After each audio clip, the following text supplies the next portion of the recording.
TGIF, everybody. I wanted to stop by because, as you're aware by now, America's businesses created another 158,000 jobs last month. After reaching 10% in 2009, the unemployment rate has now fallen to 4.9%, even as more Americans joined the job market last month. So this is the first time that the unemployment rate has dipped below 5% in almost 8 years. Americans are working. All told, over the past 6 years, our businesses have added 14 million new jobs. 71 straight months of private sector job growth extends the longest streak on record.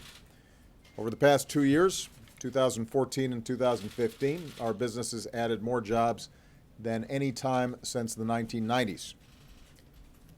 Most importantly, this progress is finally starting to translate into bigger paychecks. Over the past 6 months, wages have grown at their fastest rate since the crisis, and the policies that I'll push this year are designed to give workers even more leverage to earn raises and promotions. So, unemployment, deficits, gas prices are all down. Jobs, wages, and the rate of the insured are up.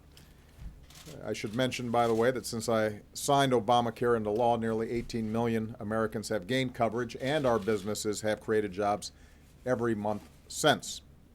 On net, all of them full-time jobs.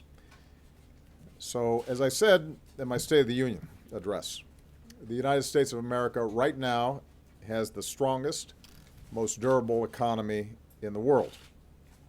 I know that's still inconvenient for Republican stump speeches as their doom and despair tour plays in New Hampshire. I guess you cannot please everybody. That does not mean that we don't have more work to do. There is softness in the global economy. China's going through a transition. Europe's economy is still slow. A lot of the emerging markets are challenged. So that's all creating headwinds for a lot of U.S. companies who do business overseas. It makes it more difficult for us to sell exports. So we've got to pay attention to this, and we've got to take some smart steps this year to continue progress. And we also have to do more to make sure that the progress that we do make is broadly based and impacting folks up and down the income scales. The budget that I send to Congress on Tuesday is going to make sure that we can continue that progress. Talking down the American economy, by the way, does not make that progress. My budget's going to offer more opportunities for Americans to get the education and job training that they need for a good-paying job. It'll offer new ideas for benefits and protections that provide folks with a basic sense of security. We'll create more good-paying jobs not by subsidizing the past, but by investing in the future. And that's why we're going to be placing a big emphasis on clean energy. Private sector solar jobs, for example, are growing 12 times faster than the rest of the economy, and they pay better than average. That's one reason why my budget is going to double our investment in clean energy research and development by the end of the decade. That's going to help businesses create more jobs faster. It's going to lower the cost of clean energy faster. It's going to help renewable power compete with dirty fuels across America in a more effective way. Those are some of the steps that are going to make sure our future is even stronger, a future that is worthy of the hard work and determination of the American people. The progress we've made, going from 10% down to under 5%, that's a testament to American workers, American businesses, the American people being resilient and sticking to it. And my hope is that rather than hinder their progress, we're going to continue to help them make progress.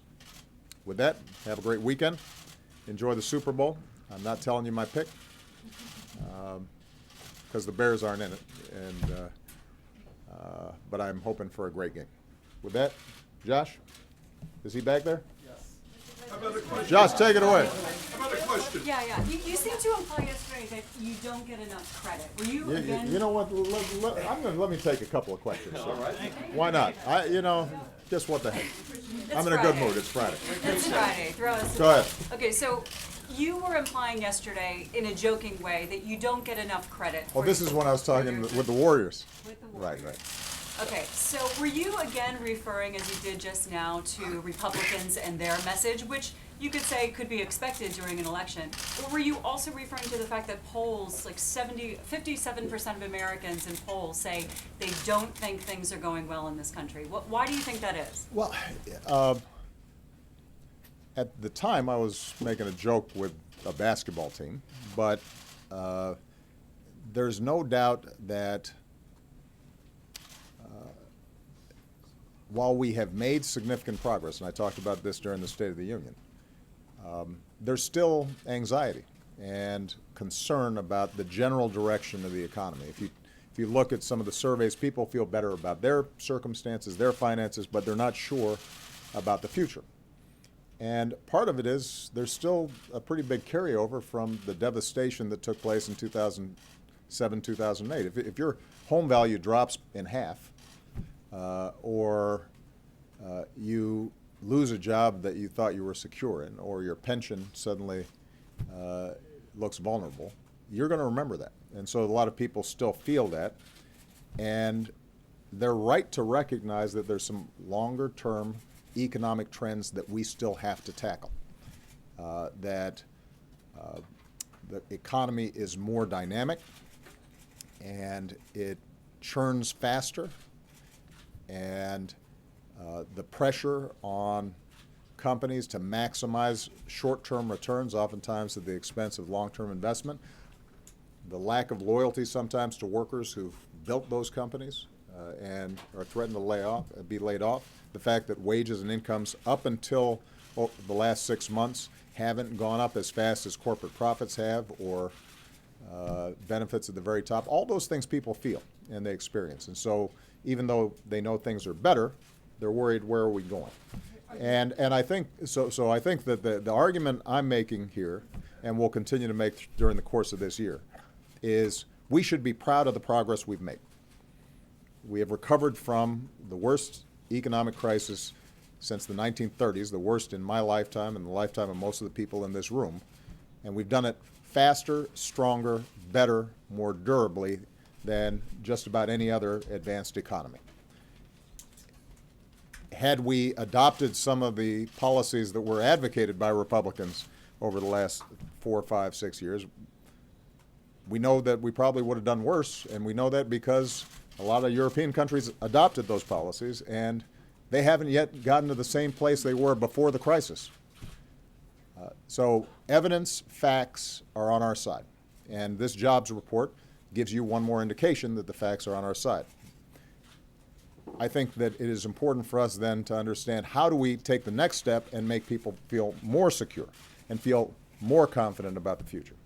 And that's why investments in education and job training, going after the high costs of higher education, making sure that issues like paid leave and family leave are put in place, raising the minimum wage so that if you're working full-time, you're not in poverty, making sure that we're investing in transportation, infrastructure, and clean energy, going after the jobs of the future, investing in technology. All those things are a recipe for continued growth and increased security. And as far as I can tell, those who are running down the economy and adding to the anxiety don't seem to have any plausible, coherent recipe other than cut taxes for the very folks who've been doing the best in this economy, and somehow magically that's going to make other folks feel good. Or alternatively, they argue that the reason you're feeling insecure is because immigrants or poor people are taking more and more of your paycheck, and that is just not true. Yeah, the facts don't bear that out. That's not where the weaknesses in the economy are. That's not what's depressing wages for middle-class families or making them more vulnerable to disruptions in this economy. And I want to keep on making that argument during the course of this year. We should feel good about the progress we've made, understanding that we've still got more work to do. It's sort of like, I'm 54 now, so I got to work out harder. to stay in shape, and you know, if I'm feeling good in the gym, I want to acknowledge that what I'm doing is working. Otherwise, I'll just go off and have a big double bacon cheeseburger or something because I'll think, well, this isn't working. No, if it's working, then we should be staying on that same path. That doesn't mean that I'm where I necessarily want to be. It doesn't mean that I stop, doing some hard work to get where we need to go. All right. And I was only going to make two. I'm just going to take two. So, all right, go ahead. Thank you, Mr. President. How can you improve workforce participation levels? Because as much as people talk about the recovery, so few Americans are now, relatively speaking, in the job force, especially compared to 2008. And if you wouldn't mind, sir, can you at least comment on the $10 per barrel fee that we've heard so much about? On the first question, part of what was good in this jobs report is the fact that the participation rate, in fact, didn't drop. That wasn't the reason why unemployment dropped. More people are entering into the workforce, they feel more confident, and they're finding work.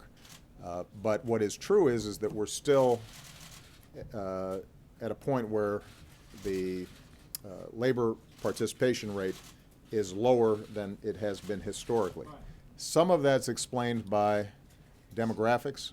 The population's getting older, and so you would expect that there is some decline, but it's not fully explained by Americans getting older. Some of this is still the hangover from what happened in 2007, 2008. And this is part of the reason why we have to keep our foot to the accelerator in terms of doing the things that need to be done to keep the economy growing and keep it strong. We should not let up from the progress that's been made so that the labor market continues to tighten. People feel more confident that if they go out and look for work, that they can find it. There are particular cases where some folks have just been out of the labor market for a long time and may not be equipped for the jobs of today. And that's where we've got to target some special efforts. I get a lot of letters from middle-aged workers who got laid off, aren't confident about their current skills, and so have not yet re-entered the workforce. They need to get retrained. And so that's a special group of folks in their late 40s, early 50s, still far away from retirement, but feel like they can adapt. Obviously, there are young people, high school dropouts, folks in both rural communities and inner cities that just came of age right in the middle of this terrible recession and haven't gotten attached to the labor market yet. And so we've got to make special efforts to figure out how do we get them into job training programs or community college and allows them to get some skills. So there's a wide set of strategies we can take on that, but it's going to it's going to require overall, though, a strong labor market for them to feel like it's worth it to make these efforts, and we want to keep making sure that the labor market is as strong as possible. With respect to oil and energy, I'll probably make a larger speech about that and the direction that we need to go on this. The basic proposition is that right now gas is $1.80, and gas prices are expected to be low for a while, for the foreseeable future. That overall can be a good thing for the economy. But what is also important is that we use this period where gas prices are low to accelerate a transition to a cleaner energy economy, because we know that's not going to last. Every one of us have seen cycles where gas prices go down and then they pop back up. And the idea here is that if we say to oil companies, which, by the way, got a significant benefit when we, in the omnibus, allowed them for the first time to export oil. Up until that point, domestic oil producers couldn't export. So if we say to them now, all right, oil companies, we know that you're having to retool, we know that prices are low right now, you're allowed to export, but what we're also saying is that we're going to provide, we're going to impose a tax on a barrel of oil, imported, exported, so that some of that revenue can be used for transportation, some of that revenue can be used for the investments in basic research and technology that's going to be needed for the energy sources of the future. Then 10 years from now, 15 years from now, 20 years from now, we're going to be in a much stronger position when oil starts getting tight again, prices start going up again. We will have further weaned our economy off of dirty fuels. We will have not just made environmental progress, but we'll also have a much stronger economy, a stronger infrastructure.